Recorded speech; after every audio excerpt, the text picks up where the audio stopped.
And welcome back, my spooky listeners. My name is Pookie, and you are listening to the Spooky Pookie Podcast. So every episode, I actually record that intro. I just record it again. I don't copy and paste anything because it's just easier that way for me. And every single time, I feel like I am one of those kids on the Disney Channel with like the wand, the ones who draw like the Mickey Mouse face, and they're like, "You are watching the Disney Channel." Anyone know what I'm talking about? No? Anyway. Okay, so last time we left off on the dreams. I had one dream left, so we're just gonna jump right into it. It'll be a quick episode. So let's talk about Dream 8. Now, in Dream 8, the viewer describes a scene where he is walking down a beautiful tree-lined street. Kind of like in the scene when Harry met Sally, when they're walking through the city and you see all those beautiful colors. It was very similar, but it was a spring or summer day, so it was much more green. And when he gets to the end of the street, he comes upon this massive stone building that doesn't have a door.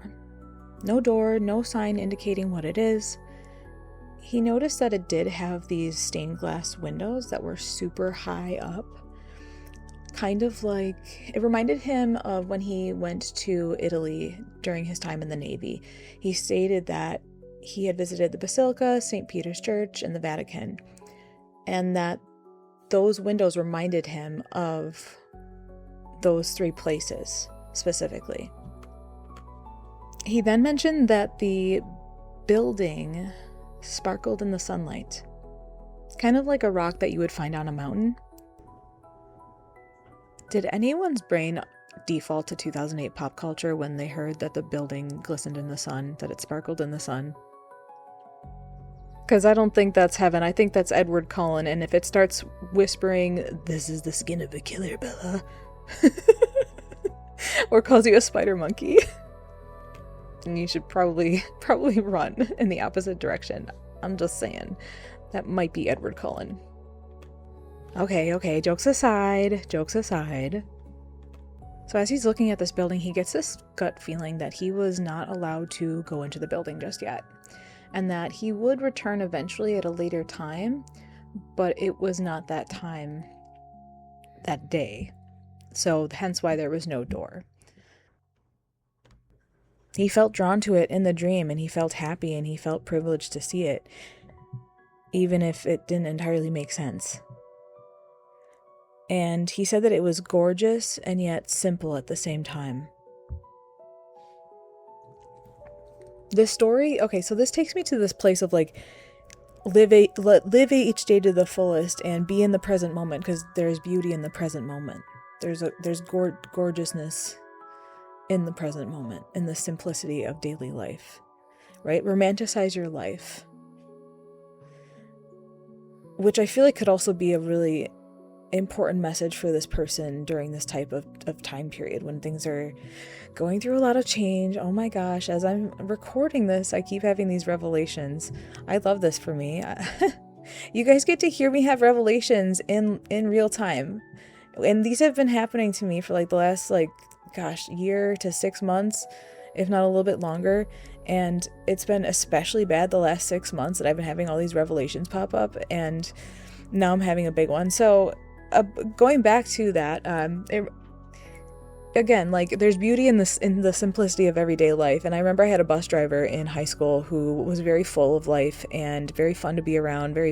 He made the bus drives a lot more interesting and fun for everybody. And he always used to tell me that life was too short to spend any moment unhappy, and that I should always just make a choice to be happy every day of my life, every second of my life. Don't waste the energy on negativity. And although that's not as simple as it sounds, I agree with him. And I think as humans, we're definitely wired to focus too much on the negative. I think most people can agree with me on that. And I mentioned before that I've been having revelations the past year myself. And one thing that I asked myself in the past 6 months that resulted in me making a massive change in my life was, what do I have to gain? Because sometimes we're just always looking at like, well, what am I going to lose? What's going to change? Like, what bad thing is going to happen? But what good thing will come of it? And the reason why I'm bringing up all these revelations is because I think the dream was showing him maybe the big picture, but also appreciate the small things as well. Appreciate the everyday moments and appreciate the journey. Because one day you're hoping to get to a certain place, and the next day you're there, and you're wondering what happened to the time. And some of you might recall that I mentioned a few episodes back that he had a couple of dreams that felt very evil and threatening to him. But notice how they felt evil and threatening in the beginning, so it kind of is symbolic of the turbulent times he went through, and they progressed to something happier, indicating that his life is getting better and he's finally going to be in a place that isn't so volatile. One detail that indicated to him that these dreams were bigger than him as he felt that they were was the fact that the building in this final dream that he had, again, it felt very vivid as always, but he felt that the building was happy to see him, and he felt a profound sense of happiness to see it.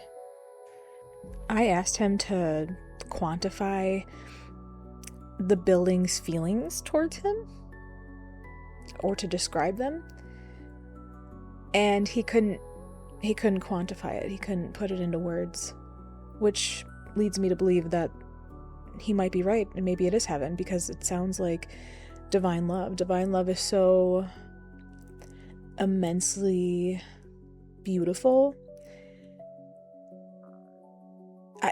I'm speechless thinking about it. Like, it's just so hard to describe how good it feels to be in the presence of divine love. Anyway, the viewer says that the main takeaway from these dreams for him was that the future looks promising and to just stay on the path and everything will work out. He did also provide context that, I don't know if I mentioned this in a previous episode, so apologies if I did, but he mentioned that in the early 90s, the job he was working, I think he was like I want to say like a manager for, I want to say he sold like radios or something. He was a manager for some kind of like tech store, and basically the company was showing signs of going out of business. And then he was hearing about like closures of other stores, and then finally he heard about the closure of his store. So he had to find a job. The rug was being pulled out from underneath him again. And he had just gotten married at that time. So when he got this new job and things were looking up, and for the first time he's in his 40s at this point. No. Yeah, he's like late 40s, early 50s. Sorry, because I was talking about that earlier. His career is just starting. After all that hardship and strife, all that struggle.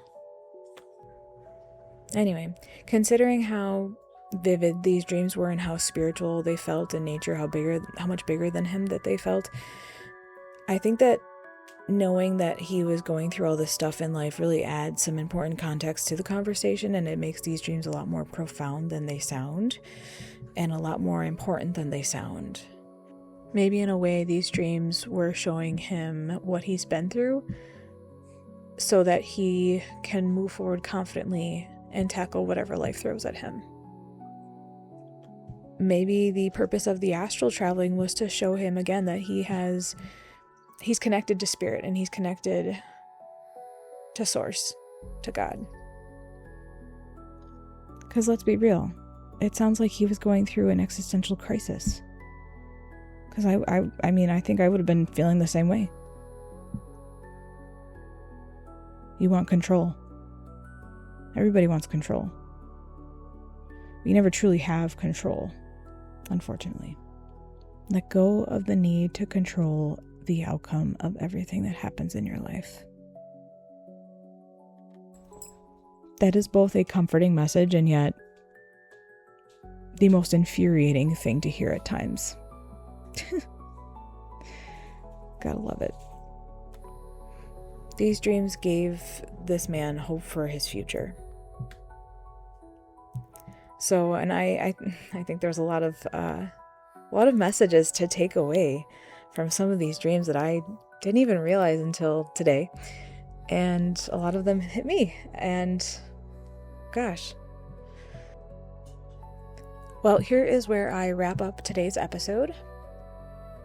As always, if you have any spooky or spiritual stories you are okay with me sharing with the world, again, you can remain anonymous.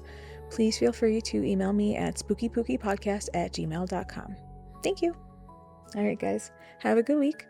I hope to have more out for you soon, and love ya. Bye. Okay, peace out, Girl Scout.